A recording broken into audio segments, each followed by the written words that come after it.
Hello दोस्तों, मेरा नाम सैयद सलीम है और आप देख रहे हैं मेरा चैनल प्रोगो। आज हम बात करेंगे एमवीसी के ऊपर। एमवीसी आखिर है क्या और मैं आपको एमवीसी के बारे में पूरे डिटेल्स में बताऊंगा। साथ ही दोस्तों आज मैं आपको आर्किटेक्चर के बारे में भी डिटेल्स में बताऊंगा। लास्ट टाइम हमने लैरावेल का आर्किटेक्चर को बेसिक देखे थे, बट आज मैं पूरे डिटेल्स में आपको उसके एक एक फाइल और एक एक फोल्डर को पूरे डिटेल्स में मैं आपको आज की वीडियो में बताऊंगा।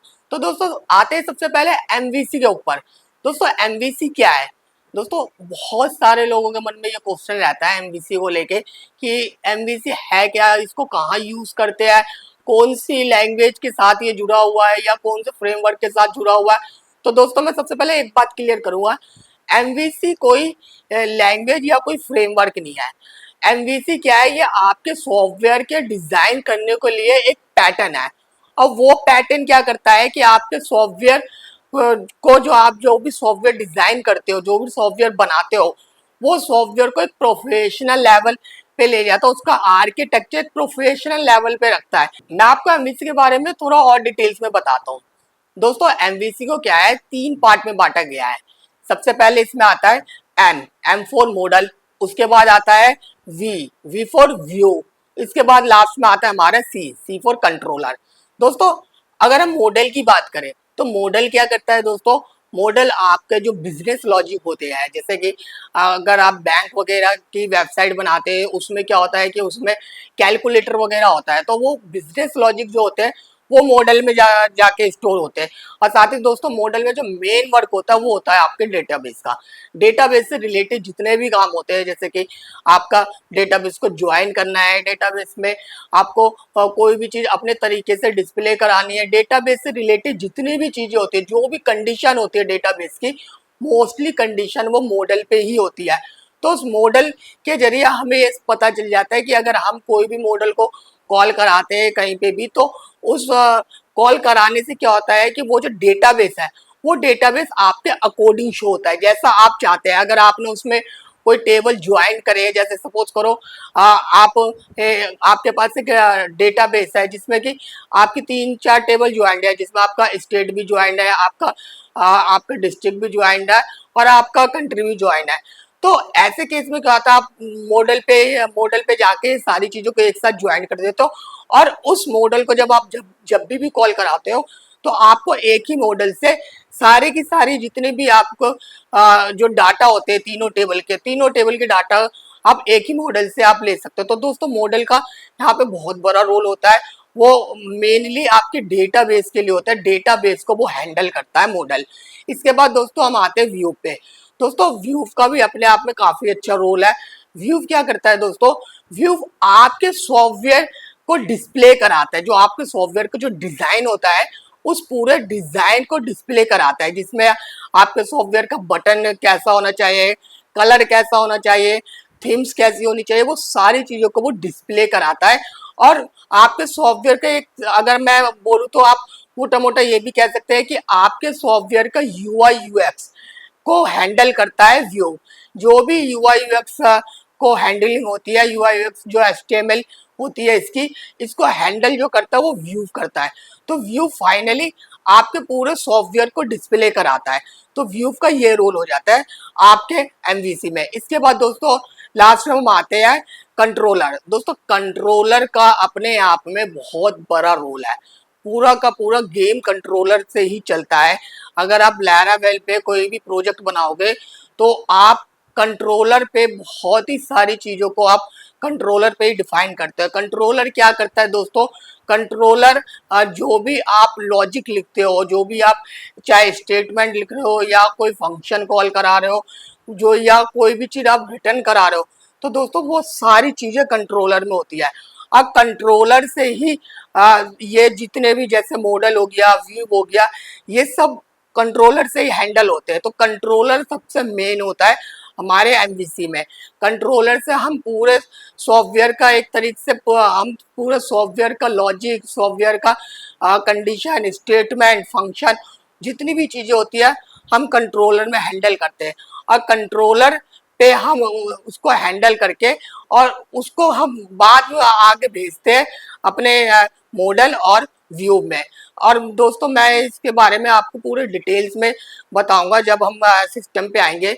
जब हम सिस्टम पे आएंगे तो मैं आपको बताऊंगा पूरे डिटेल्स में। तो मैं आपको डायग्राम भी दिखाऊंगा और मैं आपको आर्किटेक्चर से भी एक्सप्लेन करूंगा। साथ ही मेरे पास लाइव प्रोजेक्ट है, मैं लाइव प्रोजेक्ट से भी आपको एमवीसी के बारे में डिटेल्स में बताऊंगा। फिर आपको समझ में आएगा कि एमवीसी को प्रोफेशनल लेवल पे कैसे यूज किया जाता है।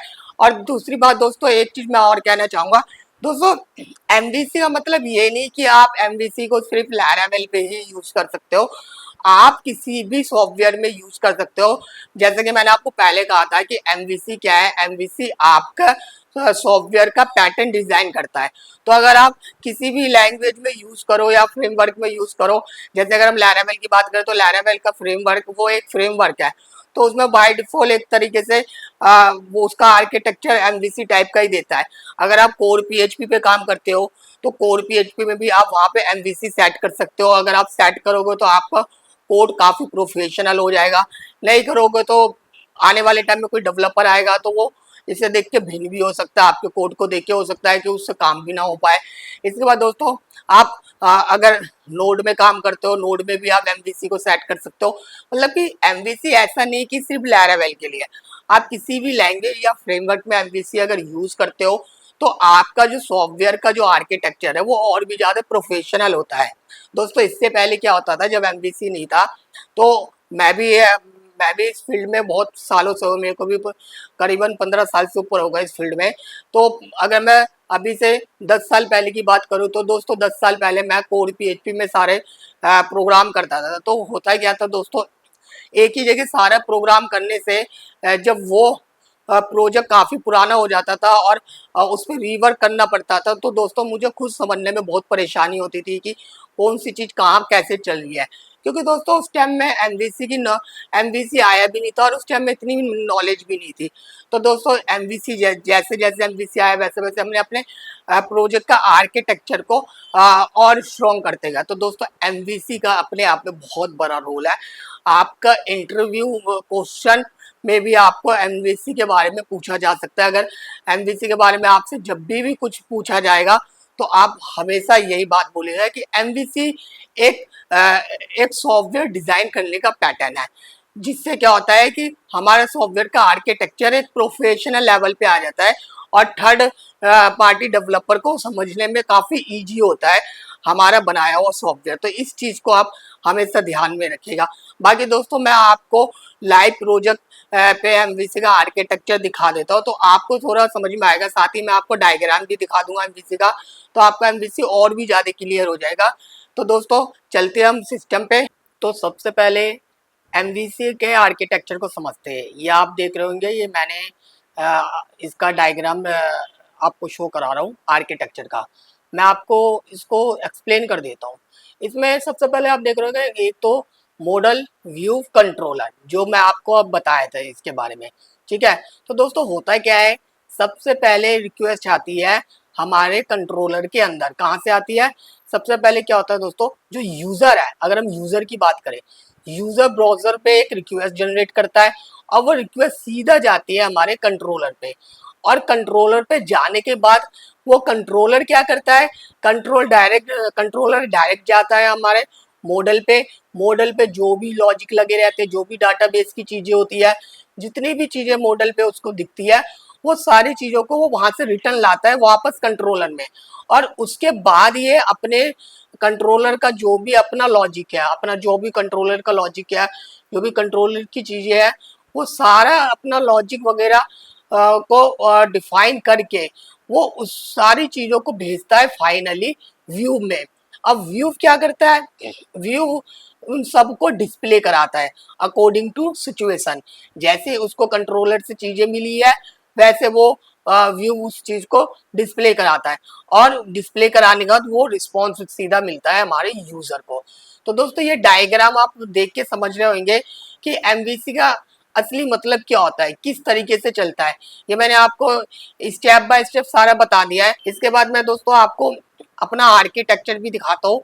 मैं हमारा जो लाइव प्रोजेक्ट है मैं उसका उससे आपको समझा दूँ तो आपको और भी इजी होगा समझने में। तो दोस्तों आप देख रहे होंगे दोस्तों ये मेरा लाइव प्रोजेक्ट है, ये प्रोजेक्ट मैंने बनाया है और ये प्रोजेक्ट मैंने अभी बनाया है, ज़्यादा दिन नहीं, और ये प्रोजेक्ट लाइव भी हो चुका है और इसकी भी मैंने पूरी लाइव कोडिंग अपने ही चैनल पे डाल रखी है। महीना बुक के नाम से प्रोजेक्ट है। तो अगर आप इस प्रोजेक्ट का पूरा लाइव देखना चाहते हो तो आप देख सकते हैं, मेरे प्ले लिस्ट में आपको ये प्रोजेक्ट दिख जाएगा। तो ये पूरा प्रोजेक्ट मैंने ही बनाया है और ये प्रोजेक्ट आज लाइव हो चुका है और आज इसकी एडवर्टाइजिंग वगैरह भी चल रही है और इसकी मार्केटिंग भी हो रही है। ये मेरा अपना खुद का ही प्रोजेक्ट है। तो दोस्तों मैं इस प्रोजेक्ट से आपको एमवीसी के बारे में थोड़ा और डिस्क्राइब कर देता हूँ, तो इससे आपको और समझ में आ जाएगा। मैं थोड़ा जूम कर देता हूँ ताकि आपको और भी इजीली स्ट्रक्चर समझ में आ जाए। तो दोस्तों जैसे मैंने आपको बताया था, एम एम क्या करता है, वो मॉडल होता है। जैसे कि आप देखिए, हमने कहा था मॉडल सारा काम डाटाबेस का करता है। ऐप के अंदर आपका ऐप का जो फोल्डर है, ऐप के फोल्डर के अंदर आपको मॉडल और कंट्रोलर, ये दोनों चीजें आपको प्रोवाइड की जाती है लैरावेल के अंदर। लैरावेल पे अगर आप काम करते हो तो लैरावेल में ऐप में आपको मॉडल और कंट्रोलर दोनों चीजें प्रोवाइड की जाती है। तो जैसे अगर हम ऐप को ओपन करते हैं तो इस पे आप देख सकते हैं, इस पे एक मॉडल के नाम से फोल्डर है। इस मॉडल में हमारे जितने भी मॉडल होते हैं वो मॉडल सारे आपको यहाँ पे दिख सकते हैं। जैसे कि आप मतलब जैसे कि आप देख रहे होंगे, मैंने इस पे काफी मॉडल बना रखा है।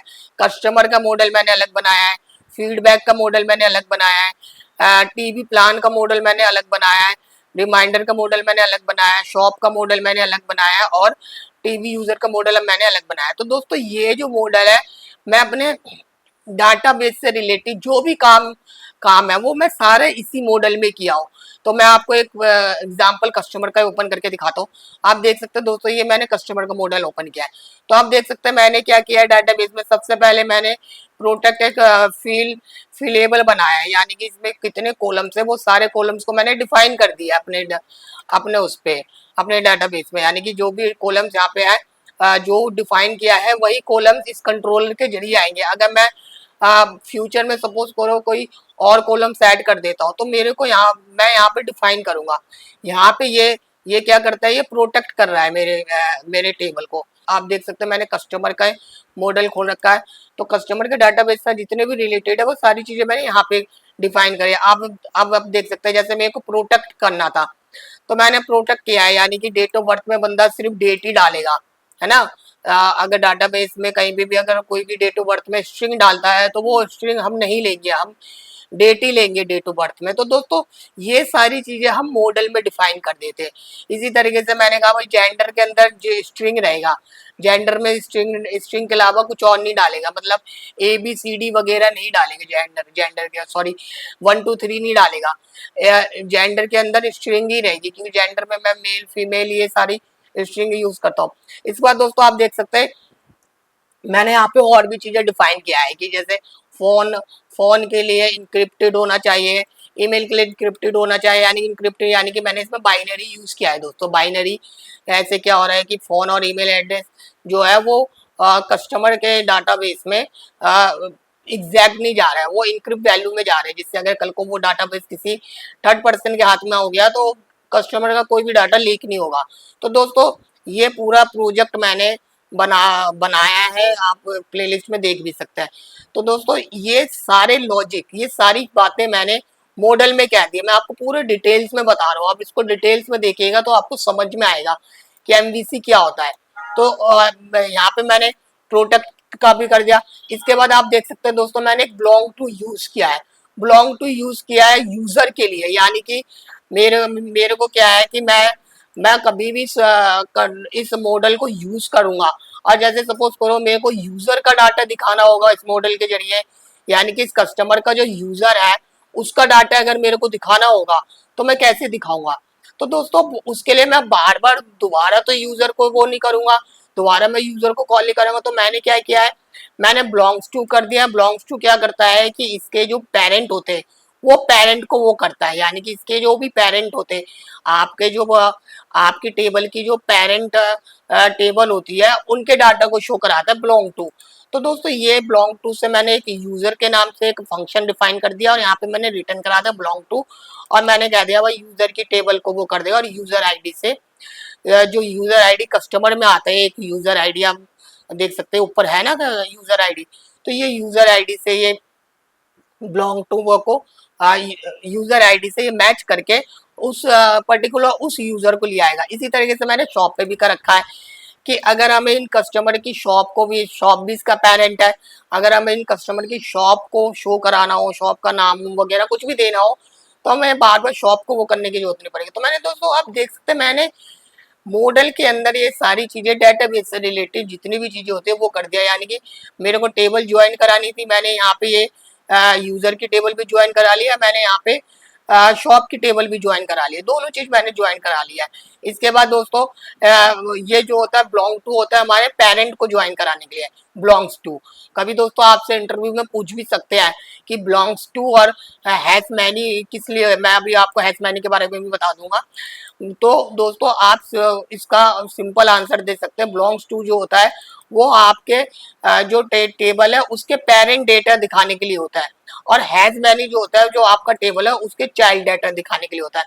तो दोस्तों नीचे आप देख सकते हैं मैंने एक रिमाइंडर के भी बना रखा है, रिमाइंडर में मैंने हैज मैनी यूज किया है क्योंकि रिमाइंडर क्या है, इस टेबल के अंदर जितनी भी रिमाइंडर की टेबल है, जो चाइल्ड टेबल है वो ज्वाइंट हो रखी है, तो ये चाइल्ड के लिए मैंने हैज मैनी लगाया है। और जो पेरेंट यानी कि पेरेंट आप समझ सकते हैं कि जो उस टेबल की पेरेंट है, मतलब कि हमारे कस्टमर है एक टेबल, और हमारे कस्टमर की पेरेंट कौन सा है, शॉप है, शॉप से कस्टमर आया है ना। इसी तरीके से यूजर है, जैसे सबसे बड़ा पेरेंट है यूजर, यूजर से क्या आया है दोस्तों, यूजर से शॉप आया है ना, और शॉप से कस्टमर आया है हमारा, तो ये हमारा पेरेंट हो गया है। ठीक है, इसके बाद पेरेंट के लिए हम बिलोंग टू यूज करते हैं, ये लैरावेल का ग्लोबल फंक्शन है, तो आप इसको भी ध्यान में रखिएगा, साथ के साथ आपको इन सारी चीजों की भी नॉलेज होती जाएगी। इसके बाद दोस्तों एक है हैज मैनी। अब ये रिमाइंडर क्या है, रिमाइंडर जो है हमारा जो कस्टमर की जो टेबल है, कस्टमर की टेबल से जो चाइल्ड टेबल बनी है, जो चाइल्ड टेबल जो बनी है कस्टमर की टेबल से, वो चाइल्ड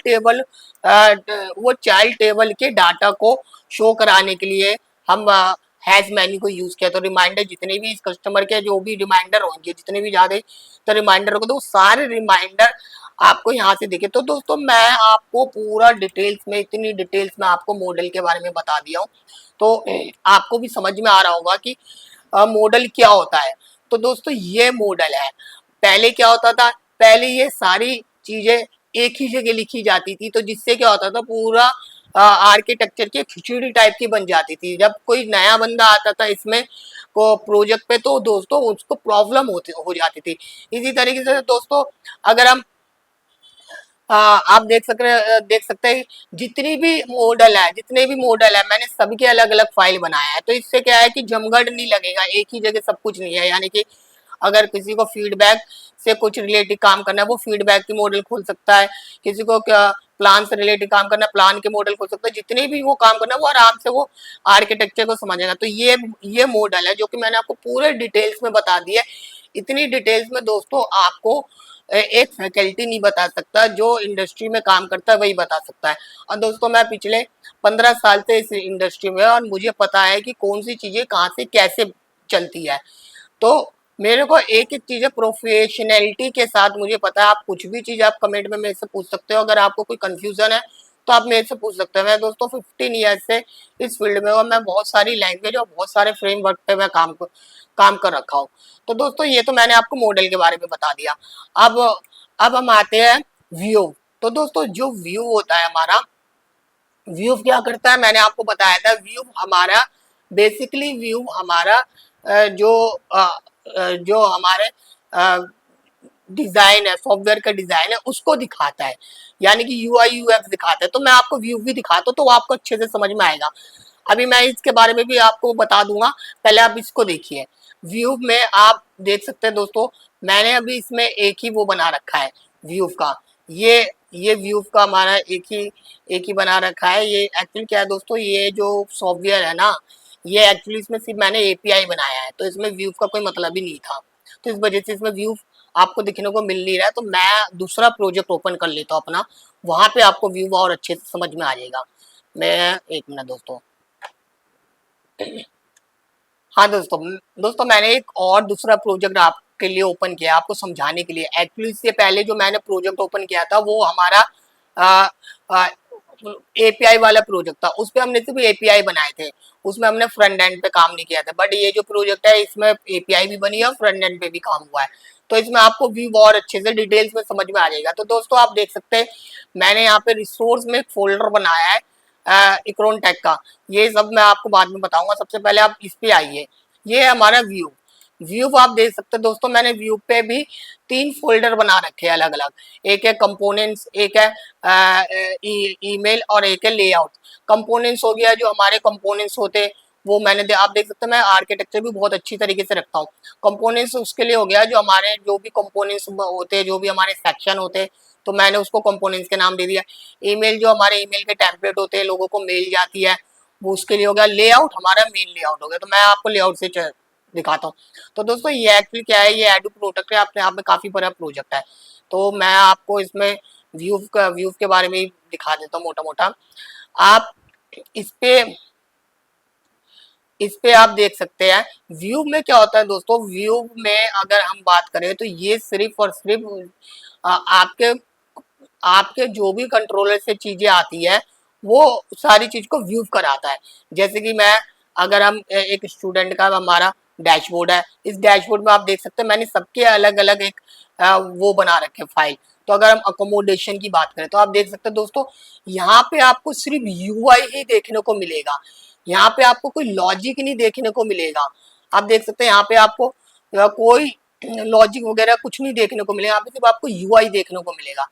क्योंकि यहाँ पे एमवीसी का मतलब भी यही होता है कि एक ही जगह खिचड़ी नहीं पकाना, अलग अलग रखना है चीजों को, अपने तरीके से हैंडल करना है। तो आप देख सकते हैं यहाँ पे हमने कोई भी वो नहीं लगा रखे, यहाँ पे सिर्फ आपको एचटीएमएल मिलेगा। आप जैसे अगर व्यू व्यू पे हमने या कंट्रोलर के जरिए कोई भी ऑब्जेक्ट पास कराया है या एरे पास कराया है, तो उसको आप देख सकते हैं मैंने 4 इंच से किस तरीके से किया। ये जो 4 इंच चल रहा है ये ब्लेड का है, जो ब्लेड होता है इसका, ये ब्लेड का 4 इंच चल रहा है, जो जिसके बारे में मैंने आपको पहले इससे पहले वाली क्लास में बताया था ब्लेड के बारे में। तो आप देख सकते हैं दोस्तों, मैं इस 4 इंच में जो वैल्यू आ रही है, इस वाले एडू क्लब में जो वैल्यू आ रही है दोस्तों, ये वैल्यू हमारे की कंट्रोलर से बन के आ रही है। ये कहीं और से नहीं आ रही, कंट्रोलर से बन के आ रही है ये वैल्यू, वो भी मैं आपको दिखाऊंगा। तो दोस्तों जो आप देख सकते हैं व्यू जो है सिर्फ और सिर्फ आपके पेज को व्यू कराता है। जितनी भी कंडीशन वगैरह है वो सब हमारा कंट्रोलर से बन के आ रहा है। तो मैं आपको ये भी चीज दिखा देता हूँ किस तरीके से आ रहे हैं। इफ एज जो भी हम लगाते हैं, फंक्शन कॉल कराते हैं, सब दोस्तों हम कंट्रोलर से करते हैं। यहाँ पे सिर्फ हम HTML का ही पार्ट रखते हैं, यहाँ पे सिर्फ डिजाइन रखते हैं कि डिजाइन कैसा होना चाहिए वो हम यहाँ पे रखते हैं। बाकी डाटा सारा हम कंट्रोलर से लेके आते हैं। तो व्यू का जो काम है सिर्फ डिस्प्ले कराना, मेन वर्क है व्यू कराना, डिस्प्ले कराना। तो आपका ये व्यू मैंने दिखा दिया। अब मैं आपको दिखाता हूँ कंट्रोलर। दोस्तों मेन जो हमारा है वो है हमारा कंट्रोलर। ये कंट्रोलर आप देख सकते हैं मैंने सबके लिए अलग अलग कंट्रोलर बना रखे हैं ना, जितने एक्चुअली दोस्तों ये बहुत बड़ा प्रोजेक्ट है। ये मैंने कहा ये प्रोजेक्ट पिछले 7-8 साल से बन रहा है और अभी ये चलता ही जा रहा है। मतलब इसकी मेंटेनेंस वगैरह लाइव हो चुका है और इसकी मेंटेनेंस भी हम ही कर रहे हैं। तो इस प्रोजेक्ट से आपको एमवीसी और अच्छे से समझ में आएगी, और नहीं समझ में आती है तो आप मेरे से कमेंट में पूछ सकते हैं। अब दोस्तों ये कंट्रोलर है हमारा। कंट्रोलर में आप देख सकते हैं मैंने कंट्रोलर में सबके अलग अलग कंट्रोलर बना रखे। मैं यहाँ पे स्टूडेंट का ही खोल लेता हूँ तो आपको अच्छे से क्लियर हो जाएगा। स्टूडेंट में मैं स्टूडेंट कंट्रोल, हाँ यहाँ पे आप देख सकते हैं दोस्तों, जैसे यहाँ पे जितने भी मॉडल की नीड थी सारे मॉडल पे ये जाएगा। मॉडलों से इन मॉडल से सारे डाटा लेके आएगा, और जैसे जैसे कंडीशन में मेरे को चाहिए होगा, हमें चाहिए होगा, वो सारे कंडीशन हमने अपने हर कंट्रोलर में फंक्शन के साथ बना रखा है। ये सारे फंक्शन के साथ हमने बना रखा था। तो ये सारा चीज हैंडल यही कर रहा है। यानी कि सबसे पहले रिक्वेस्ट इसके पास आई, इसने क्या किया, इसने चेक किया, इसके पास मतलब कंट्रोलर के पास आया। कंट्रोलर ने क्या किया, कंट्रोलर ने जितने भी मॉडल थे वो मॉडल के अंदर गया। जैसे स्टूडेंट का मॉडल है उसके अंदर गया, यहाँ से सारे डाटा को कलेक्ट कर लिया। अब वो रिटर्न आ गया सब कुछ लेके। इसके बाद अगर हम इसके बाद आप हम नीचे आते हैं तो ये सारी चीजों को जैसे जैसे हमें चाहिए मैंने वैसे वैसे फंक्शन बनाया। इन फंक्शन को मैंने राउटर के साथ कॉल कर रखा है कि मुझे कौन से सिचुएशन में कौन से यूआरएल में क्या हिट होना चाहिए वो मैंने राउटर के साथ कॉल कर रखा है। तो राउटर के हिसाब से जैसा यूआरएल हिट होगा वैसा ही ये फंक्शन यहाँ से कॉल हो जाएगा। तो जैसे कि अगर स्टूडेंट का होम पेज है तो स्टूडेंट को होम पेज में ये वाला राउटर इसको हिट करेगा, ये वाले फंक्शन को जैसे हिट करेगा तो ये फंक्शन पहले पूरा कंट्रोलर को पड़ेगा और इसके बाद इस फंक्शन के अंदर घुसेगा। इस फंक्शन के अंदर जैसे जाता है जो भी कंडीशन लगी हुई है वो सारे कंडीशन को रीड करते हुए सबको पढ़ते हुए लास्ट में ये रहा दोस्तों हमारा रिटर्न। लास्ट में ये क्या करेगा, ये हमारे व्यू पे इसको ले पे सारी चीजों को डाल देगा। जैसे कि आप देख रहे हैं ना, अब मैंने व्यू पे डाल रखा है। मैं आपको ये व्यू वाली फाइल भी खोल के दिखा देता हूँ।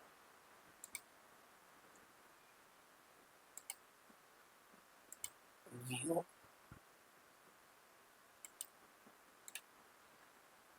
व्यू दोस्तों हमारा हमेशा रिसोर्स में होता है, ये बात आप हमेशा ध्यान रखिएगा, ठीक है ना।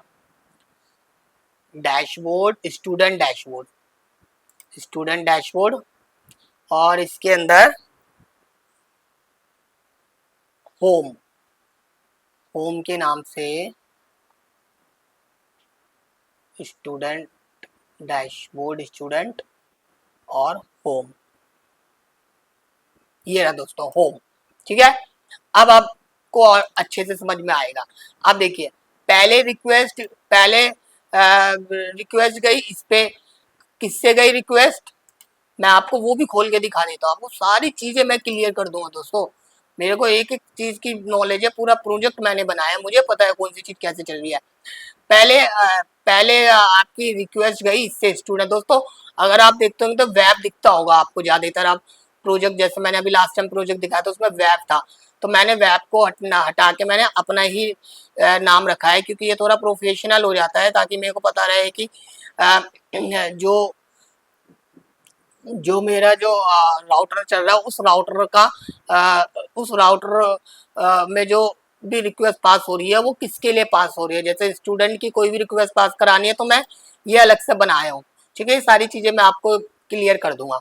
तो दोस्तों मैं आपको लाइव प्रोजेक्ट से समझा रहा हूँ सारी चीजों को, ठीक है ना। आपको कोई भी फैकल्टी या कोई भी नहीं बता सकता है इस तरीके से लाइव प्रोजेक्ट से, क्योंकि दोस्तों उन्होंने इंडस्ट्री में काम नहीं किया है, उन्होंने सिर्फ टीचिंग करी है। बट मैं इंडस्ट्री में भी काम कर रहा हूँ और साथ के साथ मैं अब आप लोगों को टीचिंग भी करा रहा हूँ, क्योंकि मैंने बहुत सारे ऐसे स्टूडेंट देखा है मेरे ऑफिस में आते हैं जो बेचारे गलत जगह से आते हैं और उनकी पूरी लाइफ खराब हो जाती है। तो आप इसको देखिएगा तो समझिएगा।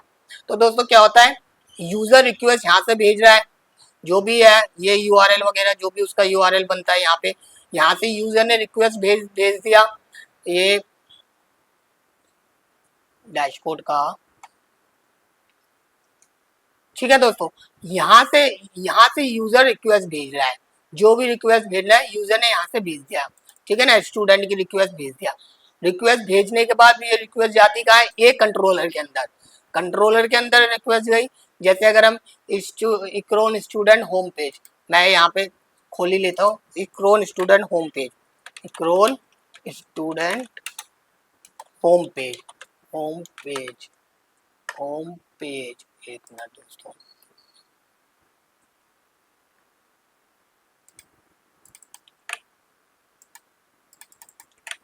ये है दोस्तों, है ना।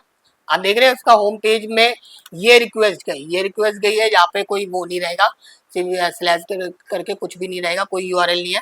तो ये स्टूडेंट का होम पेज की रिक्वेस्ट चलेगी यहाँ पे। और जैसी ये रिक्वेस्ट जाती है यूजर के हैंड से तो बंदा कहाँ जाता है, बंदा आता है कंट्रोलर के अंदर। कंट्रोलर के अंदर गया, कंट्रोलर ने पहले सबसे ऊपर आके सबसे जितनी भी चीजें कॉल हो रही है वो सबसे रीड किया और अपना मॉडल वोडल जो भी चल रहा है मॉडल के अंदर जाके जो डाटा लेके आना होता है वो डाटा इस तरीके से मॉडल से लेके आ जाता है। और लास्ट में लाके वो क्या करता है, वो सारी चीजों को मॉडल लाके ये सारी चीजों को यहाँ पे यहाँ पे चिपका देता है। कहाँ पे, व्यू में चिपका देती है। ये व्यू का है, जो हमारा व्यू का जैसे मैंने अभी आपको दिखाया था ना, कहाँ गया, ये नहीं है, ये भी नहीं है, ये रहा व्यू। यहाँ यहाँ पे वो यहाँ पे वो डाल देते। कैसे डाला इसने कंट्रोलर ने, आप देख सकते हैं कंट्रोलर पे हमने व्यू को कॉल करा था, साथ ही जितने भी हमें डायनेमिक चीजों की नीड थी वो हमने कंट्रोलर में ही बनाया है। हमने व्यू में खचर पचर नहीं किया है, हमने कंट्रोलर में बनाया है और इसको एज अ की पास करा दिया हमने। यहाँ पे एज अ की पास करा दिया है। अब इसी की के जरिए हम व्यू के अंदर चीजों को कॉल करा रहे हैं। देख रहे हैं ना आप, ये देखिए मैं यहाँ पे व्यू के जरिए मैं कॉल करा रहा हूँ इसी की के जरिए। तो दोस्तों ये है आपका एमवीसी। बिल्कुल क्लियर मैंने आपको एमवीसी के बारे में बताया। वीडियो चाहे थोड़ी लंबी बन रही है, लेकिन दोस्तों इस तरीके से अगर आप देख सकते हैं यहाँ पे फोर ईच चल रहा है, हमारा लूप चल रहा है हमारा।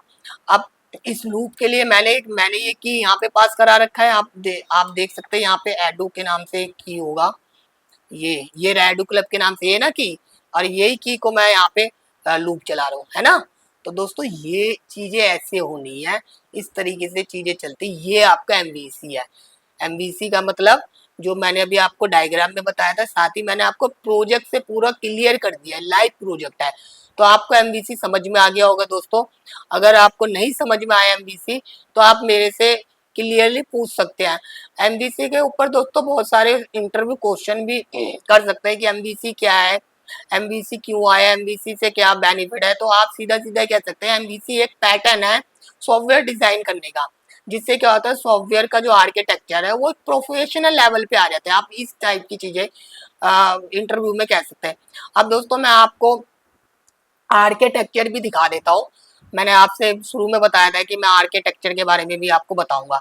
तो दोस्तों आर्किटेक्चर आप देख सकते हैं। सबसे पहले हम आते हैं, सबसे मेन जो होता है हमारा कंपोजर।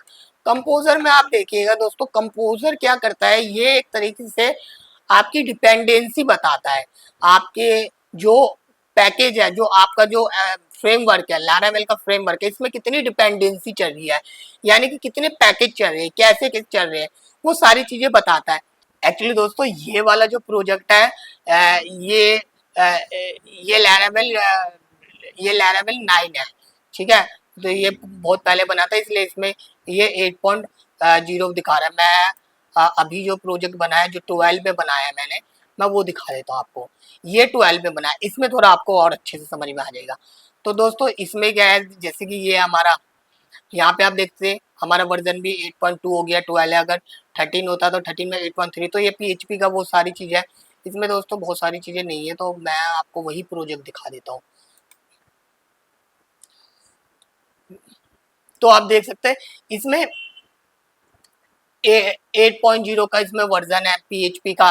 साथ ही दोस्तों इसमें और भी जितने भी पैकेज है, जैसे कैप्चा का यूज हुआ है तो कैप्चा भी डाल रखा है।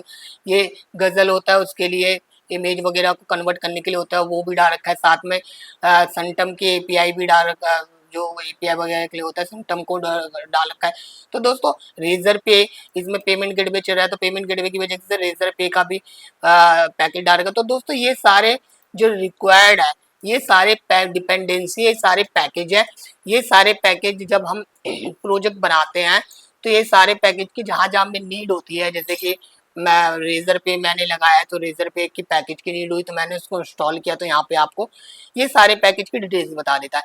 और एक होता है दोस्तों रिक्वायर्ड ऐप। रिक्वायर्ड ऐप को आप इग्नोर कर सकते हैं दोस्तों, ये डेवलपर के लिए होता है। जो हमारे डेवलपमेंट फेज में जो प्रोजेक्ट चल रहा है तो उसको चलाने के लिए इन सारी चीज़ों की ज़रूरत पड़ती है, वरना डेवलपमेंट फेज में हमारा प्रोजेक्ट नहीं चल पाएगा। क्योंकि दोस्तों डेवलपमेंट फेज में कोई हमारे पास कोई सर्वर तो होता नहीं है, कुछ चीज़ें तो होती नहीं है, एक ब्राउजर ही होता है, सर्वर वगैरह तो कुछ तो होता नहीं है ना। तो इस वजह से लैरावेल को चलाने के लिए इन सारी चीज़ों की नीड पड़ती है। तो ये पहले से इंस्टॉल होता है, तो आप उसके लिए कह सकते हैं कि ये डेवलपमेंट के लिए है। तो ये रिक्वायर्ड डेवलप के लिए। और रिक्वायर्ड जो है ये डिपेंडेंसी आपके पैकेज है। और दोस्तों ये पैकेज के वर्जन है सब में। और ये जो अप वाले जो चिन्ह दे रखे हैं, इसका मतलब ये होता है कि इससे आप इससे नीचे नहीं जा सकते, इससे ऊपर के आपको चाहिए होगा। इससे ऊपर जा सकते हैं पैकेज में, लेकिन नीचे नहीं जा सकते। नीचे जाओगे तो आपका प्रोजेक्ट एरर मार सकता है, ठीक है ना। ये चीज का ध्यान रखना। इसके बाद मैंने इसमें ऑटो लोड भी बनाया। मैंने जैसे ये ऑटो लोड क्या करता है दोस्तों, जैसे अगर आप हेल्पर यूज करते हो, आप अगर हेल्पर यूज कर रहे हो, जैसे कि मैंने इसमें हेल्पर यूज किया है। हेल्पर हमारा ऐप के अंदर ये रहा हेल्पर्स। तो दोस्तों मैंने सबके अलग अलग हेल्पर बनाया और आप देख सकते हैं यहाँ पे मैंने हेल्पर को डिफाइन किया। जब आप हेल्पर पे कोई चीज बनाते हो तो दोस्तों ये हेल्पर क्या करता है, आपकी सारे जो भी कॉमन चीजें होती है, जैसे हमारा कोई कॉमन फंक्शन चल रहा है, मेरा कोई भी चीज कॉमन चल रहा है, वो मुझे बार बार बहुत सारी जगहों पे यूज करना पड़ता है। कभी मैं व्यू में भी यूज कर लेता हूँ, कभी कंट्रोलर में भी यूज कर लेता हूँ, कभी मॉडल में भी यूज करना पड़ सकता है। तो ऐसे केस में दोस्तों ये हेल्पर को बनाया जाता है। तो ये हेल्पर जो है, ये हेल्पर एक तरीके से आपका ग्लोबल फंक्शन बना देता है। जैसे देखो मैंने कैलकु कैलेंडर बनाया है यहाँ पे।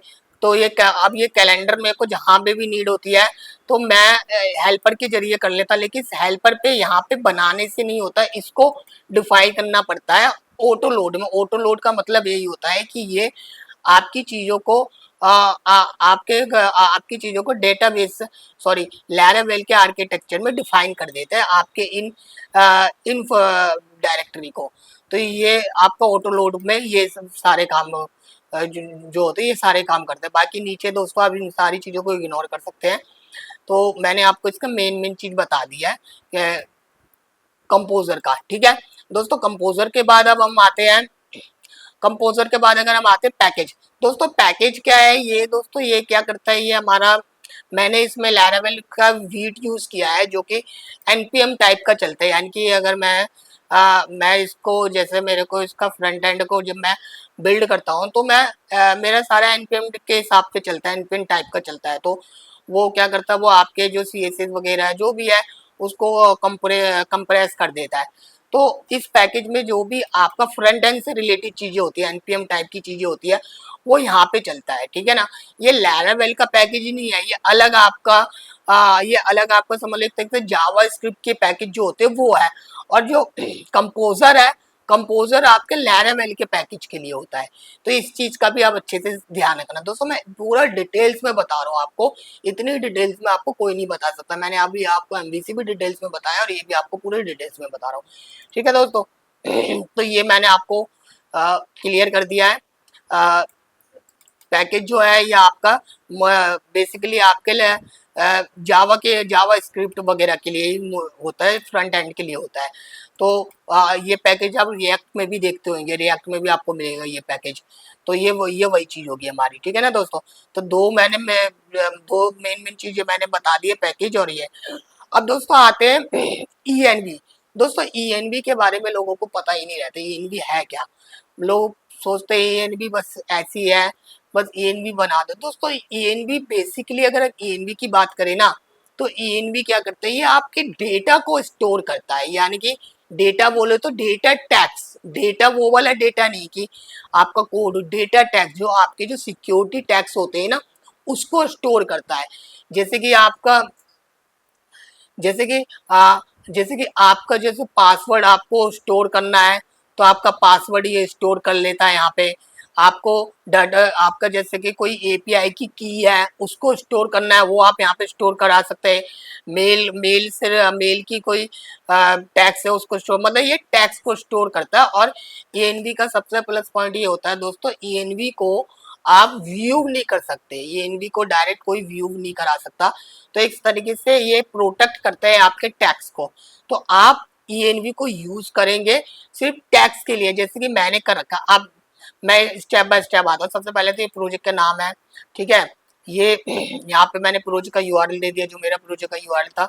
ये ऐप डीबग ट्रू, इसके बारे में मैं आपको डिटेल्स में बताऊंगा, अभी बाद में बताऊंगा मैं, ये आपसे इंटरव्यू में भी पूछ सकते हैं, ठीक है ना। ये लॉग वगैरह है। अब जैसे मैंने डाटाबेस का कनेक्शन दिया है यहाँ पे, ठीक है, ये लोकल डाटाबेस है मेरा, माई सिक्वल का डाटाबेस है, ये मेरा होस्ट है, ये डाल दिया मैंने। फिर मैंने पोर्ट भी डाल दिया, यहाँ पे मैंने डाटाबेस का नाम डाल दिया, यहाँ पे मैंने रूट डाल दिया, डाटाबेस का यूजर नेम डाल दिया और डाटाबेस का पासवर्ड डाल दिया, ठीक है। अब आप दोस्तों आप देख रहे होंगे मैंने यहाँ पे एक डाटाबेस यहाँ पे डाले। अब आप देख रहे होंगे अरे एक डाटाबेस यहाँ पे भी डाल रखा, तो क्योंकि इसमें दो डाटाबेस कनेक्ट हो रहे इस प्रोजेक्ट में, तो मैंने दोनों डाटाबेस को यहाँ पे डिफाइन कर दिया। तो दोस्तों ये ईएनवी का मेन काम यही होता है, ये सिर्फ टैक्स स्टोर करता है। अब ये इसने क्या किया, इसने इसको वो बना दिया, एक तरीके से वेरिएबल बना दिया। जैसे पीएचपी में क्या होता था, पहले पीएचपी में हम डिफाइन यूज करते थे ना दोस्तों, याद होगा अगर आप पीएचपी करे होंगे तो पीएचपी में डिफाइन यूज करते थे। तो समझ ले एक तरीके से वही चीज है, बट ये है कि डिफाइन हम किसी फाइल में यूज करते थे, बट इसके केस में डिफाइन का टंडा ही खत्म हो गया। ये सारी चीजें आप ईएनवी ही करके दे रहा है। तो ईएनवी का ये प्लस पॉइंट है कि ये आपके सारे टैक्स को रिकॉर्ड करके देता है। तो बेसिकली सारी चीजें इसके अंदर यही है, जैसे कि मर्चेंट है, कुछ भी है, जो भी अगर पासवर्ड से रिलेटेड है। अब जैसे यहाँ पे ये मेल का जो सर्वर है, वो सर्वर मैंने यहाँ पे दिखा दिया है। वो मेल का जो भी सर्वर डिटेल्स है वो मैंने आपको यहाँ पे दिखा दिया है। इसके बाद जो हमारी जो की है, कैप्चा की जो की होती है, वो की मैंने यहाँ पे स्टोर कर दिया है। तो ये सारी चीजें दोस्तों जो आप देख रहे हैं, ये फिर इसके बाद जो हमारे रेजर पे की है वो भी मैंने यहाँ पे स्टोर कर दिया है। तो जितनी भी आपकी सिक्योरिटी की होती है वो आप यहाँ पे स्टोर कर सकते हैं ईएनवी में। तो इस चीज का ध्यान रखना। और ईएनवी का मेन रोल है आपके टैक्स को स्टोर करना, जो सिक्योरिटी टैक्स है। एपीआई की भी की होती है, वो भी आप इस यहाँ पे स्टोर कर सकते हैं, ठीक है ना। अब आते हैं दोस्तों मेन जो मैंने आपको बताया था, ऐप डीबगिंग। दोस्तों ये क्या करता है, अगर लैरावेल के केस में अगर आप इसको ट्रू रखते हैं तो ये क्या करेगा, आपके ऐप में कोई भी अगर प्रॉब्लम आती है, कोई भी बग आता है, तो ये उस बग को बताएगा कि इसमें ये बग आया है, और ये पूरे लाइन वाइज पूरा डिफाइन करेगा अगर आप ट्रू रखते हो। तो दोस्तों आप इसको ट्रू रखो, लेकिन डेवलपमेंट फेज में। प्रोडक्शन फेज में जब आप इसको लाइव करोगे, डिप्लॉय करोगे, सर्वर पे जाएगा, तो सर्वर पे इस ईएनवी में दोस्तों आप इसको फॉल्स करना, गलती से भी इसको ट्रू मत कर देना। अगर आपने ट्रू कर दिया तो क्या होगा, कहीं भी अगर कोई भी चूक होगी, कोई भी एरर आ गया, तो हैकर को पता चल सकता है कि कहाँ पे चीजें कैसे चल रही है, टेबल का नाम क्या है, सारी चीजें, क्योंकि वो पूरी डिटेल्स में बताते हैं लैरावेल आपके बग को। तो इस चीज का ध्यान रखना दोस्तों, ये आपको कोई नहीं बताएगा, बहुत सारे लोगों को तो पता ही नहीं है इसके बारे में। तो अ, ये हमेशा आप प्रोडक्शन में इसको फॉल्स रखो और डेवलपमेंट में ट्रू रखो। अगर आपने डेवलपमेंट में भी फॉल्स कर दिया तो दोस्तों फिर आप कल को आप किसी एरर में फंसोगे, आपको ही नहीं पता रहेगा कि एरर कहाँ से आ रहा है। तो इसका ये मेन काम ये है, ठीक है ना। तो और उसके बाद दोस्तों ये मैंने आपको बता दिया ट्रू का। और ये जो चीज है ना दोस्तों, ये आपसे इंटरव्यू में भी पूछ सकते हैं। अगर आप बड़े लेवल पे जा रहे हो इंटरव्यू देने, सीनियर लेवल पे जा रहे हो, तो ये आपसे पूछ सकते हैं इसके बारे में। आपसे ये भी पूछ सकते हैं कि आपने इसको ईएनवी को पब्लिश किया है या नहीं किया है। तो आपको यही नहीं पता होगा पब्लिश क्या होता है ईएनवी। आपने बोल दिया हाँ सर मैंने पब्लिश कर दिया, तो क्या होगा, वो समझ जाएगा कि यार इसको कोई नॉलेज नहीं, मतलब एएनवी फाइल को पब्लिश कर दिया, यानी कि एएनवी फाइल के जरिए, एएनवी फाइल की वजह से सारे बग दिख जाएंगे, मतलब सारे फाइल वगैरह दिख जाएगी। तो अगर आपने बोलते नहीं मैंने नहीं किया, तो उसको भी समझ में आएगा कि एनवी को आपने पब्लिश नहीं किया, तो इसका मतलब कि वो सिक्योर है, सिक्योरिटी के लिए होती है। तो दोस्तों ये इंटरव्यू में भी पूछ सकता है, तो ये इस चीज का हमेशा ध्यान रखना, ठीक है। तो मैंने आपको इसके बारे में भी आपको डिटेल्स में बता दिया। बाकी दोस्तों मैंने और भी चीजों के बारे में आपको पहले भी बता दिया था, और अभी भी मैं थोड़ा थोड़ा आपको बता देता हूँ। दोस्तों वीडियो काफी लंबी होती जा रही है। मैंने वैसे आपको काफी चीजें बता दिया, पहले भी मैंने आपको बता दिया। हेल्पर का मैंने आपको क्लियर कर दिया, ये हेल्पर कॉमन फंक्शन के लिए है, जो कि इस हेल्पर के लिखे हुए फंक्शन को आप कहीं भी यूज कर सकते हो। एमवीसी जो मैंने अभी आपको एमवीसी बताया था, चाहे आप उसको मॉडल में यूज करना चाहो मॉडल में यूज कर लो, चाहे आप इसको कंट्रोलर में डायरेक्ट यूज करना चाहो कंट्रोलर में कर लो, चाहे आप इसको व्यू में यूज करना चाहे व्यू में यूज कर लो। ग्लोबली इसको आप कहीं भी यूज कर सकते हो। हेल्पर को बनाने के लिए इसको आपको डिफाइन करना पड़ता है, और फिर एक बार आपको कंपोजर को रन कराना पड़ता है, तो आपका ये फिर हेल्पर ग्लोबली रन करता है। ये हेल्पर का ये काम है, ठीक है ना। इसके बाद मैं आपको मेन चीजें बता रहा हूँ जिसकी आपकी जरूरत है। कंट्रोलर आपको समझ गए होंगे, कंट्रोलर के बारे में मैंने आपको एमवीसी का बताया, तो उसी में आपको कंट्रोलर समझ में आ गया होगा। ये दोस्तों जॉब क्या है दोस्तों, इसमें मैंने क्या वो लगा रखा है। तो जब हमारे कोई भी मेल वगैरह क्या में चलती है, तो उस केस में ये जॉब का फोल्डर बना रखा है। ये मेल का फोल्डर है, जब आप कोई भी मेल वगैरह यहाँ से वो करते हो तो मेल की सारी चीजें यहाँ से होती है, ठीक है ना। इसके बाद मॉडल आपको मैंने बता दिया है। प्रोवाइडर के बारे में भी मैंने आपको पिछली बार बता दिया, मैं फिर भी एक बार और क्लियर कर देता हूँ। प्रोवाइडर मेन आपका मिडल वेयर के लिए होता है। मिडल वेयर वगैरह जो आप बनाते हो वो प्रोवाइडर में ही हम बनाते हैं, ठीक है ना। ये मिडल वेयर के लिए हो जाता है। इसके बाद कुछ रूल्स होते हैं, हम जैसे रूल्स अलग से टाइप करना चाह रहे हैं तो वो आप यहाँ से रूल्स के फोल्डर से कर सकते हैं। दोस्तों ये इसमें बहुत सारे फोल्डर मैंने भी क्रिएट करे हैं, क्योंकि मैं इस प्रोजेक्ट को जब बनाया था तब मेरे को नीड पड़ी, तो मैं आपको मोटा मोटा बता रहा हूँ। जो भी चीज़ें आपको अलग से समझनी है आप मेरे से कमेंट कर सकते हैं, मैं आपको सारी चीज़ें क्लियर से बता दूंगा, ठीक है ना दोस्तों। तो ये मैंने आपको ऐप के बारे में बता दिया। दोस्तों बूट स्टेप क्या है? बूट स्टेप हमारा लैरावेल का एंट्री पॉइंट है। लैरावेल जो प्रोजेक्ट स्टार्ट होता है वो बूट स्टेप को टच करके स्टार्ट होता है। पहले वो बूट स्टेप पे आता है, फिर वो प्रोजेक्ट चलता है, ठीक है ना। वो भी मैं आपको बता देता हूँ। जैसे ये पब्लिक का फोल्डर है दोस्तों, ये पब्लिक का जो फोल्डर है ना, लैरावेल का जो मेन फोल्डर है, लैरावेल की जो मेन, ये जो पब्लिक का फोल्डर है ये आपके मेन सर्वर पे जाता है। जो सर्वर का जो आपको पब्लिक होता है ना, पब्लिक HTML, वहां पे जाता है ये फोल्डर। और वहां से आपका जो ये जो इंडेक्स है, ये इंडेक्स यहाँ से आपके जो पूरा लैरावेल का जो फोल्डर होता है जो चल रहा होता है, वो इंडेक्स यहाँ से कॉल कराता है आपके लैरावेल के फोल्डर को। यहाँ से आप देख सकते हैं सबको कॉल करा। तो मेन एंट्री पॉइंट जो होती है वो होती है आपकी इसकी बूट स्टेप की। तो ये बूट स्टेप जो होती है ये इसकी एंट्री फाइल होती है।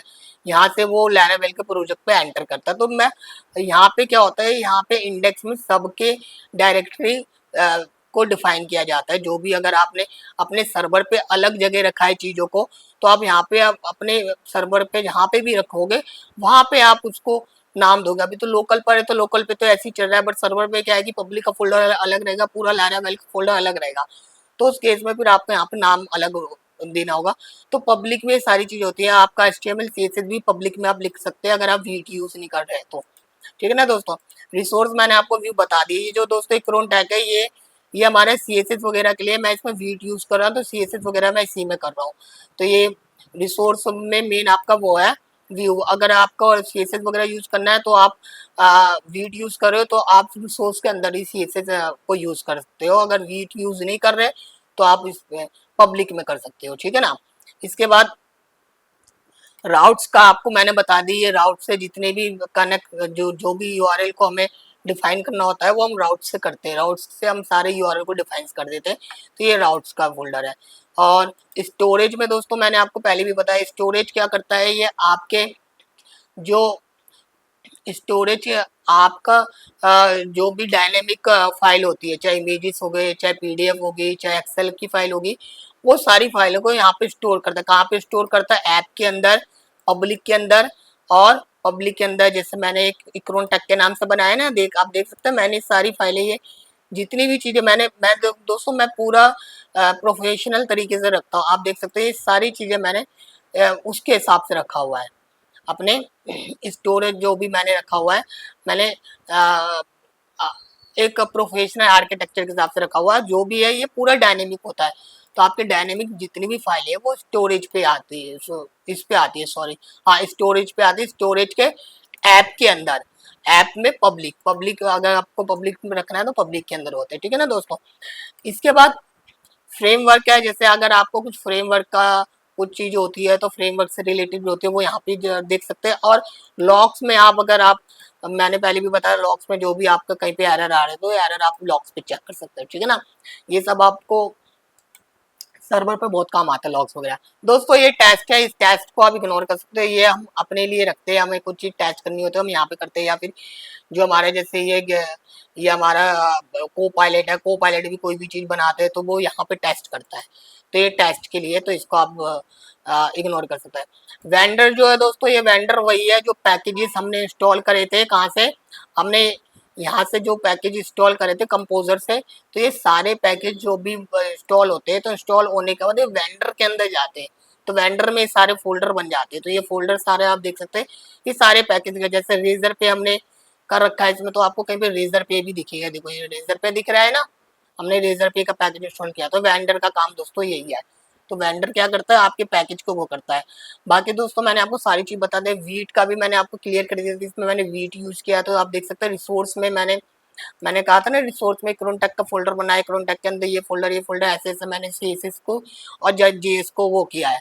तो इस पे जो चलता है वो उस हिसाब से चलता है, जो मैंने अभी आपको बताया था। ये एनपीएम के तरीके से मैं इसका फ्रंट एंड चलाता हूँ। तो ये चीज थी दोस्तों, मैंने आपको सारी चीजें क्लियर कर दी है, आपको समझ में आ गया होगा। अगर आपको कुछ समझ में नहीं आया तो दोस्तों आप कमेंट कर सकते हैं, मेरे को कमेंट करके आप मेरे से कमेंट में पूछ सकते हैं। कहीं पे भी कोई भी कंफ्यूजन है तो आप मेरे से कमेंट में पूछ सकते हैं।